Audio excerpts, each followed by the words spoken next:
Hello students, स्वागत है आप सभी का एजुकेशन बाय जेआरडी क्लासेस में। तो आज हम लोग, जैसे कि आप सभी को बता किए थे कि हम लोग का 10 बजे सुबह हम लोग मैथ स्टार्ट करने वाले हैं। तो आज का हम लोग का मैथ का क्लासेस स्टार्ट हो चुका है। तो आज हम लोग इस वीडियो के अंदर लाभ हानि यानी प्रॉफिट एंड लॉस के बारे में डिस्कस करने वाले हैं। ये जो हम लोग का क्लासेस लगभग 4 दिन चलेगा, इस चैप्टर को हम लोग बेसिक से हाई लेवल तक पढ़ने वाले हैं, ताकि आपका अग्निवीर जीडी डब्ल्यूएमपी का एग्जाम अच्छे से क्लियर हो जाए। अगर आप कर रहे टी आर्मी की तैयारी, उसके लिए भी एक क्लासेस हो सकते हैं, ठीक है ना। तो बहुत ही बढ़िया से हम लोग जीरो से हीरो लेवल तक पढ़ने वाले हैं। तो चलो हम लोग इसका बेसिक को समझेंगे, फिर हम लोग एक दो एग्जाम्पल देखे क्वेश्चन को समझेंगे, फिर हम लोग क्वेश्चन पर सीधा उतरेंगे, ठीक है ना। तो चलो हम लोग शुरू करते हैं। देखो, पहले हम लोग लाभ हानि यानी हम लोग जानेंगे कि लाभ परसेंटेज कैसे निकालते हैं हम लोग, हानि परसेंटेज कैसे निकालते हैं यानी प्रतिशत जिसको हम लोग कहते हैं।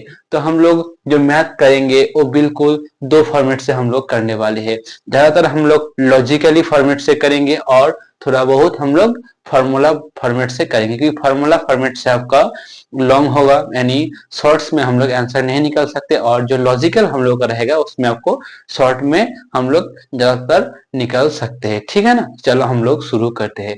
देखो, लाभ लाभ हानि विक्रय मूल्य क्रय मूल्य, ठीक है ना। लाभ हानि जब आपका क्रय मूल्य से ज्यादा विक्रय मूल्य होगा तब हम लोगों का लाभ होता है, ठीक है ना। जब हम लोगों का क्रय मूल्य से ज्यादा विक्रय मूल्य होता है तब हम लोगों का लाभ होता है। यानी देखो, 10 रुपया किसी चीज को आपने बेचा 12 रुपया में, ठीक है ना। 10 रुपया किसी चीज को आपने 12 रुपये में बेचा, तो यहाँ पर आपका लाभ हुआ।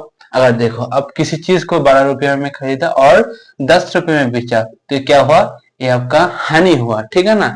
तो आपका ये हानि हुआ, ये लाभ हुआ। तो हम लोग दोनों देखेंगे कि इसका परसेंटेज हम लोग प्रतिशत कैसे निकलते हैं। इसका फॉर्मूला क्या है, देखिए, जब लाभ का फॉर्मूला बोले तो लाभ बटा क्रय मूल्य गुना सौ पर दिखा हुआ है। लाभ प्रतिशत हमेशा क्रय मूल्य पर ही निकलेगा, यानी हम लोग ऊपर में देखो लाभ कितना कमा, यहाँ पर 2 रुपया का लाभ हुआ है, 2, नीचे क्रय मूल्य यानी कितना क्रय मूल्य दिया गया है, 10 क्रय मूल्य दिया गया हुआ है। तो यहाँ पर 10 लिखेंगे गुना 100, ठीक है ना। इसी तरीके से हम लोग पूरा करने वाले। तो इसको सॉल्व कर लो आप लोग। 10 10 से 1 कट गया, यहाँ पर 20 आपका आंसर आ गया है, ठीक है ना। आशा करता हूँ समझ में आ गए होंगे। फिर से देखो, जब हम लोगों का लाभ परसेंटेज निकालने बोले, यानी क्रय मूल्य से ज्यादा विक्रय मूल्य, यानी जितना लाभ हुआ है लाभ परसेंटेज कैसे निकलेंगे, उसका फॉर्मूला क्या है, लाभ बटे में क्रय मूल्य गुना 100, ठीक है ना। 10 रुपया में 10 रुपया का चीज 12 रुपये में बेचा, यानी 2 रुपये का लाभ हुआ, 2 रुपया बटा 10 गुना 100 हम लोग का आंसर निकल जाएगा। अब हम लोग देखेंगे कि हानि प्रतिशत हम लोग कैसे निकलेंगे। देखो, हानि प्रतिशत हम लोग कैसे निकालते हैं, हानि बटा क्रय मूल्य गुना 100, ठीक है ना। सेम फॉर्मूला है, सेम चीज है, बट वैल्यू इधर उधर है। देखो क्या है, हानि फॉर्मूला हम लोग यहाँ पर लिख चुके हैं, क्या है, हानि बटा क्रय मूल्य गुना 100, यानी 12 रुपये का चीज 10 रुपये में बेचे हम लोग, कितना, 12 रुपये की चीज 10 रुपये में बेचे, 2 रुपये का हानि हुआ, ठीक है ना। 2 रुपया का हानि हुआ 12 पर गुना 100। आप लोग इसको निकाल लो, आंसर इजी से हो जाएगा, ठीक है ना। तो आप लोग इसको निकाल लेना। देखो, फिर हम लोग एक एग्जाम्पल यानी क्वेश्चन के माध्यम से समझने वाले हैं, ठीक है। तो आओ हम लोग समझते हैं। देखो, किसी वस्तु के क्रय मूल्य और विक्रय मूल्य का अनुपात 10:13 है। क्या है, 10:13 है। तो लाभ प्रतिशत ज्ञात कीजिए। तो देखो, क्रय मूल्य और विक्रय मूल्य दोनों दिया गया हुआ है, यानी 10 है हम लोगों का क्रय मूल्य और विक्रय मूल्य है 13, यानी यहाँ पर कितना रुपया का लाभ हो रहा है, उसी तरह से हम लोग का प्रतिशत निकालने कहा गया है। तो देखो इसका आंसर क्या होगा, यहाँ पर 3 रुपया का लाभ 10 पर गुना 100। समझ में आ रहा है ना बच्चों। देखो क्या बोला गया कि किसी वस्तु के क्रय मूल्य और विक्रय मूल्य का अनुपात 10:13 है, तो लाभ प्रतिशत ज्ञात कीजिए। लाभ प्रतिशत हमेशा लाभ बटा क्रय मूल्य गुना 100 इसी फॉर्मूला से निकालते हैं। तो हम लोग इसी फॉर्मूला से इसको निकालेंगे, ठीक है ना। आशा करता हूँ आप सभी को समझ में आ रहे होंगे। और जितने भी साथी नए हैं, चैनल को सब्सक्राइब कर देना। अगर आप अग्निवीर या किसी भी डिफेंस लेवल 10+ लेवल के एग्जाम की तैयारी करना चाहते हैं। इसी चैनल पर आप सभी को बहुत ही बढ़िया से तैयारी करवाया जाता है, चाहे मैथ हो, साइंस हो, जीके जीएस हो, सभी के प्रॉपर क्लासेस चलता है बिल्कुल फ्री में यूट्यूब पर, फ्री ऑफ कॉस्ट, ठीक है ना। तो आप लोग मिस नहीं कीजिएगा दोस्तों, ठीक है ना। तो आज काटाफिटी कर लेंगे और इसका आंसर दे देंगे। 0 से 0 खत्म, 10 तिया 30, तो इसका आंसर हो जाएगा 30 आपका, ठीक है ना। आशा करता हूँ उसको समझ में आ गए होंगे। देखो, और एक दो सवाल के जरिए हम लोग इसको समझने की कोशिश करते हैं, ठीक है ना। पहला सवाल देखो, जैसे कि आप सभी को समझ में आ गए होंगे कि हम लोग लाभ प्रतिशत यानी जब लाभ होता है तब कैसे निकालते हैं, जब हानि होता है तो कैसे निकालते हैं। तो यहाँ पर आप लोग बताओ इसका आंसर क्या होगा। क्या दिया गया है, पहला प्रश्न देखो, फिर हम लोग दूसरा प्रश्न को करने वाले हैं, अच्छे से समझ कर करेंगे, ठीक है ना। अगर आप सभी को समझ में नहीं आ रहा है तो आप लोग कमेंट में जरूर बताइए सर समझ में नहीं आएगी, ठीक है ना। इसको हम लोग शॉर्ट्स के माध्यम से या लाइव के माध्यम से आप लोगों को समझने की कोशिश करेंगे। तो बताओ इसका आंसर क्या होगा, यानी इसका हम लोग कैसे करेंगे। देखो, किसी वस्तु को 10% लाभ पर बेचा जाता है, क्रय मूल्य और विक्रय मूल्य का अनुपात पूछा गया है। तो इस अनुपात का हम लोग कैसे निकलेंगे, ये इसको हम लोग रेस रूप से करने वाले हैं। तो इसका छोटा रूप क्या होने वाला है, देखो फिर पहले हम लोग इसको सॉल्व करेंगे, फिर इसका हम लोग अनुपात बनाएंगे। तो 10% का मतलब देखो, यहाँ पर हम लोग कुछ ऐसे वैल्यू है जिसको आप लोगों को याद करके जाना है, ठीक है ना। 10% का हम लोग कैसे निकलेंगे, तो 10% बटा 100, यहाँ पर अनुपात निकलने बोला है तो इसका हम लोग काटापीटी करेंगे।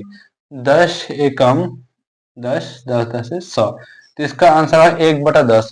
तो हम लोग को क्या बोला है, लाभ पर बेचा जाता है, यानी लाभ। तो कितना का लाभ हो रहा है, 10 पर कितने का लाभ हो रहा है, 10 पर कितने का लाभ हो रहा है भाई, 10 पर 1 का लाभ हो रहा है, कितने का लाभ हो रहा है, 1 का। तो इसका अनुपात क्या बनेगा, 10। हमेशा नीचे वाला वैल्यू क्रय मूल्य होता है, आप लोगों को ध्यान रखना है, हमेशा क्रय मूल्य वाला वैल्यू, नीचे वाला जो वैल्यू होता है वो क्रय मूल्य होता है, ठीक है ना। तो हम लोग क्रय मूल्य और विक्रय मूल्य का अनुपात निकालने बोला है। 10 कितने का लाभ, विक्रय मूल्य यानी कितने का लाभ, 1 का प्रॉफिट, 1 का लाभ, तो यहाँ पर 11 हो जाएगा। आशा करता हूँ आपको समझ में आ गए होंगे। फिर एक जैसा हम लोग करेंगे, फिर आप लोग इसका आंसर बताना कि क्या हो रहा है, ठीक है ना। बताओ इसका आंसर आप लोग क्या होगा।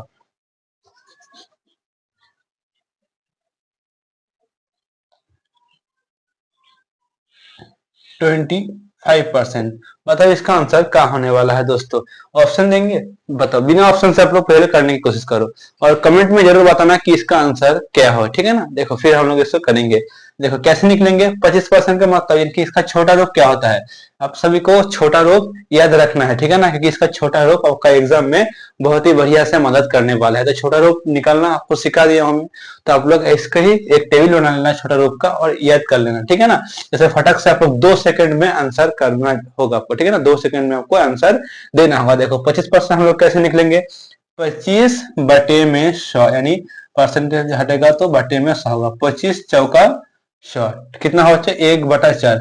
हमेशा नीचे वाला वैल्यू जो होता है वो होता है क्रय मूल्य, यानी यहाँ पर 4 और 1 का लाभ, कितने का प्रॉफिट, 1 का लाभ यानी 5। अगर यहाँ पर हानि दिया होता तो हम लोग 1 का माइनस करते, ठीक है ना। यहाँ पर अगर हानि होता तो हम लोग इसको 1 का माइनस करते, ठीक है ना। तो यहाँ पर इसका आंसर होगा ए, सही, ठीक है ना। अब हम लोग इसको देखने वाले हैं।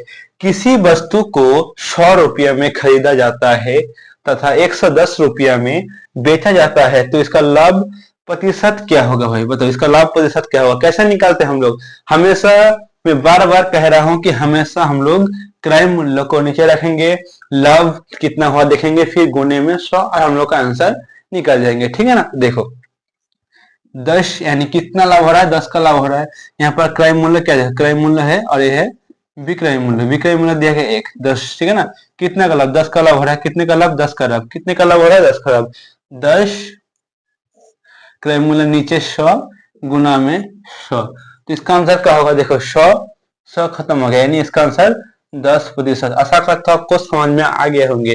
तो इसी तरह से आज हम लोग का छोटा लेवल था, कल हम लोग इससे ज्यादा करने वाले हैं, यानी थोड़ा हार्ड लेवल भी करेंगे। इसी तरीके से हम लोग 2-3 दिन में इस चैप्टर को खत्म करने वाले हैं। आशा करता हूँ कि आप सभी को ये अच्छे से समझ गए होंगे आप लोग, ठीक है ना। तो कैसे लगा आप सभी को इस क्लास, आप लोग कमेंट में जरूर बताइएगा। और जितने भी साथी नए हैं आप लोग क्लास को जरा जरा शेयर कर दीजिएगा, ठीक है ना, ताकि हम लोग का भी हौसला बना रहे। और तैयारी करना चाहते हैं डिफेंस लेवल का तो आप लोग चैनल को जरूर सब्सक्राइब करके जाइएगा। चलो मिलते हैं अगले क्लास में, तब तक के लिए जय हिंद, जय भारत, वंदे मातरम।